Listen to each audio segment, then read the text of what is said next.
صباح الأمل، صباح السعادة، صباح التفاؤل، صباح الهنا على عيونكم يا أحلى متابعين في الدنيا. يلا فيديو جديد، بس قبل أي حاجة يلا نسمي بسم الله، واللهم صل وسلم وبارك على سيدنا محمد. النهاردة والله أنا بصور معاكم الفيديو ده، وربنا يعلم إني تعبانة قد إيه. بتمنى دعواتكم ليا، إن تدعولي إن ربنا يشيل عني يا رب ويشفينا ويعافينا جميعا. حبيت ان انا اقوم اصور معاكم كده وافك معاكم شويه، فقلت اعمل البوتاجاز كده، لان بصوا كان في كارثه بصراحه في البوتاجاز. العيش لما بنيجي نسخنه بينزل الرده بتاعته على البوتاجاز فبيبهدل الدنيا، فكنت بقالي كام يوم مش قادره اعمله. فلقيت ان منظره مش حلو خالص ومش لطيف، فقلت يعني ايه انضفه بالمره اصور معاكم. فشلت كده العين اللي هي جوه دي، لقيتها جيت اشيلها بايدي لقيتها سخنه، فجبت حاجه شلتها بيها ولميت الرده كده بحته. وبغسل كده الازاز، جبت ميه دافيه علشان تسهل معايا، وحطيت فيها البريل بتاعي وبالسلك كده، وبقيت اغسل الازاز والحتت اللي الاقيها مثلا عامله شويه، كنت بزود عليها البريل وادوس عليها كده لحد ما تعمل معايا وتنضف معايا كده. اتمنى ان شاء الله ان فيديو يعجبكم. تدعولي بالله عليكم، ما تستخسروش فيا الدعوة، تدعولي ان ربنا يشفيني ويرفع عني ويشفينا ويشفي مرضانا جميعا يا رب، ويرفع عنا البلاء والوباء، اللهم امين يا رب. طبعا كلنا دلوقتي في فترة امتحانات وفي الدروس والمراجعات، ندعي لولادنا كمان ربنا يوفقهم ويديهم اللي نفسهم فيهم، ويفرحنا بيهم يا رب جميعا ان شاء الله. كده انا غسلت الازاز والبوتاجاز كله.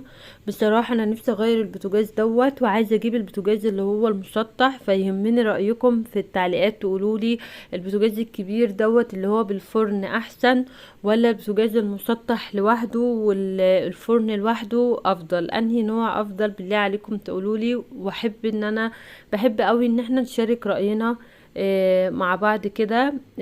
ما تنسوش بقى يا احلى متابعين في الدنيا، لايك وشير وسبسكرايب لاسرار المطبخ مع شوشو. كده انا غسلته ونضفته تماما. طبعا كان في قبل كل دوت، وقبل ما اعمل الحاجات دي انا مسحته طبعا بعد ما غسلته ولميت كل البريل اللي عليه ونشفته تماما. طبعا انا قلت اتجاهل بقى الرده، لان الرده بتاعت العيش عامله لي مشكله مع البوتاجاز، والبنات بينضفوا برضو بس برضو عامله مشكله، فقلت احط عليه ورق كده. فما كانش عندي، قلت احط ورق فويل، فانا ما بعرفش اقطع، فقلت اقصه بالمقص، برضو قصته معوج ما طلعش مظبوط معايا. فكان في مشكله زي ما قلت لك من الاول، ان البوتاجاز حسيت ان لما ببص كده تحت البوتاجاز حسيت ان الرجول بتاعته معوجه، بس للاسف المقطع دوت كنت فاكره ان الكاميرا بتصوره، بس الكاميرا ما كانتش بتسجل المقطع ده للاسف. ان انا قلبت البوتاجاز كده على جنبه وفكيت الرجول بتاعته وعدلتها وركبتها كويس، ورجعت عدلت البوتاجاز، بس للاسف المقطع ده ما اتعملش كده. ركبت ورق الفويل كله وثبته على البوتاجاز، وخدت الحوامل كده بميه سخنه برضو على الحوض، وبقيت اغسلها واغسل العيون. طبعا انا كنت يعني بقفل الكاميرا واعمل شويه حاجات وارجع شغاله، لان زي ما قلت لكم والله كنت مجهده وتعبانه جدا، وكان بقالي كام يوم ما بصورش، بس قلت انا مش هفضل راقده في السرير كده، عايزه اخف واقوم. فقلت الحاجه الوحيده اللي هتخليني اطلع من التعب دوت والملل اللي انا فيه، ان انا اقوم افتح الكاميرا واصور معاكم، وربنا يقويني ان شاء الله، واسمع كام دعوه حلوه منكم كده يقووني ان شاء الله باذن الله. ربنا يا رب يعيننا جميعا على الحياة وعلى مشقتها والمتاعب اللي فيها، وربنا يعني يعيننا جميعا بإذن الله. فكده لو يعني بصوا انا بغسله على طول، فبالتالي ما بلاقيش دهون عليه متراكمة ولا حاجة، ولا اي حاجة مثلا لازقة فيه ولا كده، بيبقى سهل معايا ان هو يتنضف بسرعه. لان انا بصراحه البوتاجاز يعني عندي البوتاجاز نظيف، ما فيهوش مواعين في الحوض، خلاص المطبخ ده بقى زي الفل. انما البوتاجاز مش نضيف، في مواعين مثلا اي حاجه بحس ان الدنيا متكركبه ومتبهدله وخلاص انا كده منزعجه. في حاجه كبيره قوي في المطبخ عايزه اخلص منها، ان انا انضف البوتاجاز او اغسل مواعين. حتى لو داخله هطبخ وعندي اكل كتير، عندي عزومه حاجه، لازم اعمل البوتاجاز الاول. ما انا كده كده يا بنتي هطبخ عليه، طب ايه طيب ما تطبخي الاول؟ لا لازم اغسل البوتاجاز. يعني حتى اختي لما بتبقى عندي وبتصور لي وكده، طب ما ماشي، ما يعني نضفي البوتاجاز بس بعد ما تخلص، اقول لها لا لازم ان انا برضو ايه انضف البوتاجاز الاول، علشان احس ان انا بعمل بضمير. فخلاص كده غسلت العيون والحوامل ونشفتهم، وانتوا زي ما شايفين كده ركبت الورق الالومنيوم عليه، وهركب بقى العيون كويس. طبعا خرمت مكان الفتحات كده علشان النار يعني. ولو الفونية عندك مسدودة بإبرة كده بتسلكيها بالراحة بس مش قوي عشان ما توسعش منك. وكده بثبت العيون اهوت، بحط الحوامل بتاعتها. شكل البوتاجاز بصراحة كان جميل جدا، بس برضو ما دامشي ما يعني، برضو لقيت الردة بتاعت العيش بهدلت لي الدنيا، اضطريت ان انا اشيله برضو والمه واغسل البوتاجاز يعني. بس هي برضو دايرك حاجة كده مستمرة. بس بوريكم شكله كده عامل ازاي معايا. اهوت هو شكله حلو والله، بس زي ما قلت لكم انا حابه ان انا اغيره. مش عارفه، حاسه ان انا جات لي عقده من البوتاجاز الكبير دوت. فقولوا لي رايكم في المسطح وايه النوع الحلو اللي انا اقدر اجيبه في المطبخ.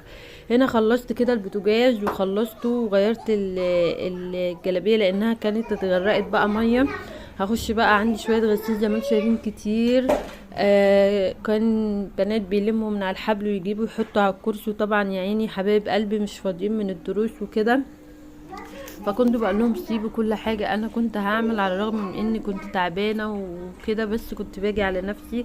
فقلت بقى اطبق شويه غسيل. جيت اطبق وانا واقفه لقيت نفسي مش قادره، فقفلت الكاميرا ورجعت فتحتها وقعدت على الارض بقى وخدت شويه غسيل كده وبتطبق واحط في السبت. طبعا السبت دخل في قلب بعضه، لان عندي سلمى وريتال التوأم بيجيبوه ويقفوا عليه علشان يبصوا من الشباك الالمنتان اللي في الصاله اللي احنا قاعدين فيها دي، او يبصوا في البلكونه، فدخل في قلب بعض. فانا كده مضطره ان انا اجيب سبت جديد.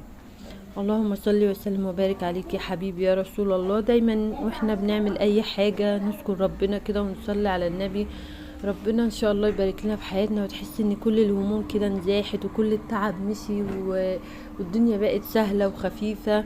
احنا بنمر بايام ربنا وحده اللي يعلم بيها، بس معلش نهون على بعضنا كده الحياة ومتاعبها. ان شاء الله كله بامر ربنا هيبقى سهل وهيعدي باذن الله.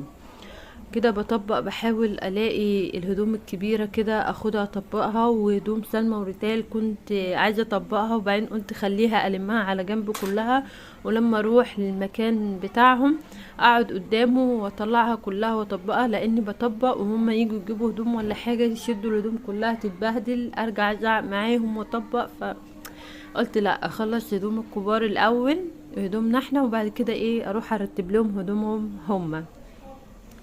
يا ريت تقولولي حابين كمان اصور لكم فيديوهات ايه تاني، وحابين انزل لكم فيديوهات كل قد ايه، علشان يعني ايه، انا حابه ان احنا نبقى عيله واسره مع بعضينا. واتمنى ان شاء الله فيديوهاتي تعجبكم وتقولوا لي رايكم فيها ايه.